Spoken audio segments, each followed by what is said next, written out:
sebuah kisah mungkin sekitar 2-3 hari yang lalu. Saya sempat terenyuh mendengar kisah itu.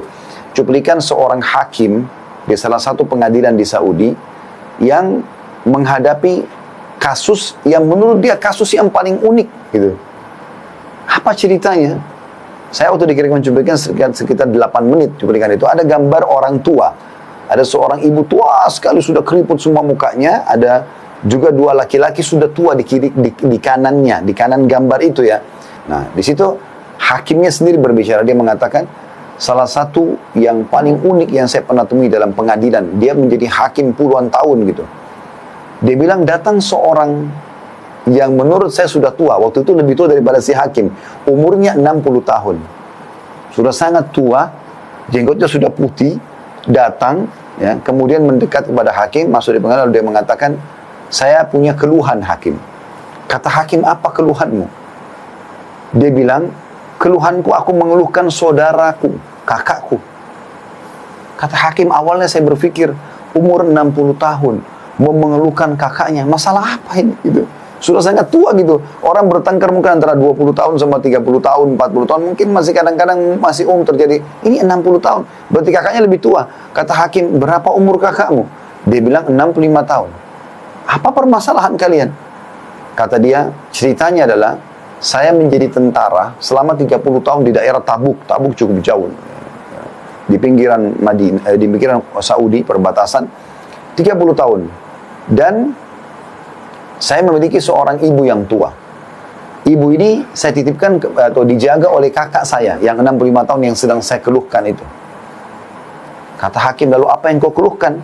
Kakakmu menjaga ibumu dan kau pun menjadi askar. Kata dia, iya, ceritanya adalah selama 30 tahun itu saya selalu membagi gaji saya. Setengahnya saya pakai untuk kebutuhan, setengahnya saya berikan untuk kakak saya dan ibu saya. Selama 30 tahun dia bilang, saya pun kebanyakan menghabiskan waktu di wilayah sana. Sekarang saya sudah pensiun. Lalu saya datang, ketemu dengan kakak saya dan ibu saya, dan saya bilang sama kakak saya, sudah 30 tahun kamu berbakti sama ibu kita. Dan saya sekarang minta, mohon kepada kamu agar memberikan kesempatan kepada saya berbakti sama ibu sebagaimana kau sudah berbakti. Saya cuma minta ibu ini pindah ke rumah saya sekarang. Lalu hakim, tiba-tiba kakak saya menangis, lalu mengatakan, demi Allah kau tidak akan pernah bisa merebut ibu dari aku. Kata si adik, saya bukan merebutnya, saya hanya sekedar mau memindahkan dia ke rumah saya, dan anda bisa ketemu sama dia setiap saat, kau bisa ketemu sama dia setiap saat. Kata kakak saya, demi Allah kau tidak akan pernah bisa merebut ibu dari saya, sebaliknya kau yang datang kepada saya di rumah ini. Saya tidak akan mungkin melakukan itu. Dia ulangi lagi, dia bilang, saya ulangi lagi, kak, saya hanya memindahkan dia ke rumah saya supaya saya bisa merasakan kenikmatannya berbakti sama ibu sebagaimana engkau telah menikmatinya 30 tahun. Kata kakak saya, kau sudah mendapatkan pahala kami, 30 tahun kau mengirimkan setengah gajimu, maka sekarang biarkan ibu sama saya. Jadi subhanallah, kata hakimnya, selama ini orang bertengkar antara saudara memperebutkan warisan, memperebutkan kedudukan, atau apalah. Ini memperebutkan di umur 60 sama 65 tahun, siapa yang lebih bisa merawat ibunya. Itu luar biasa gitu. Hakim ini menceritakan sambil meneteskan air mata, di suaranya itu kayak agak paruh gitu. Lalu dia bilang, saya pun mengatakan sama dia, baik, coba panggil kakakmu sama ibumu ke pengadilan. Kata dia, baiklah. Dipanggil lah, dia bilang. Terjadi kejadian yang luar biasa, dia bilang sampai satu pengadilan meneteskan air mata gara-gara kisah mereka. Dia bilang pada saat masuk, dia bilang, demi Allah, saya belum pernah melihat ada anak berbakti seperti kedua orang ini. Ibunya digendong oleh keduanya, setengah tubuh ibunya dari pahanya dipegang oleh yang adik sebelah kiri dan si kakak pegang sebelah kanan.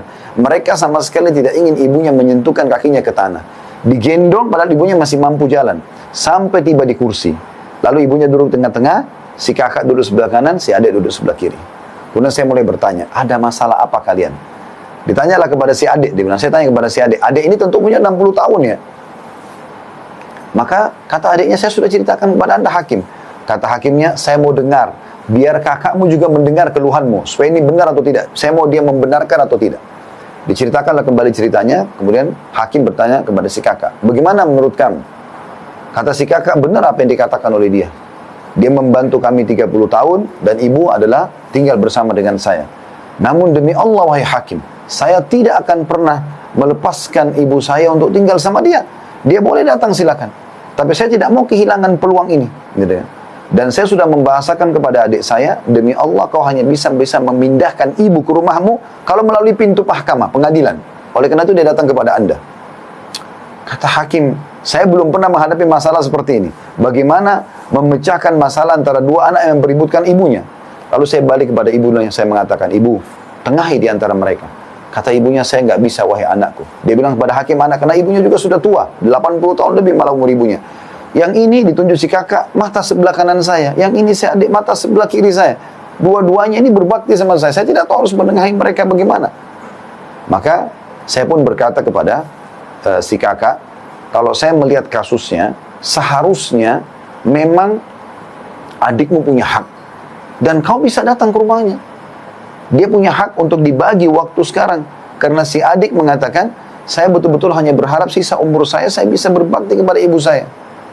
Maka setelah saya putuskan seperti itu, terjadi sebuah goncangan di pengadilan. Si kakak tiba-tiba menangis terisak-isak, lalu datang ke arah adiknya, mencium tangan adiknya, mencium lututnya adiknya, lalu memohon-mohon supaya ibunya jangan dipindahkan rumahnya. Sambil menangis, karena tangisan si kakak ini kami semua satu pengadilan nangis. Gitu.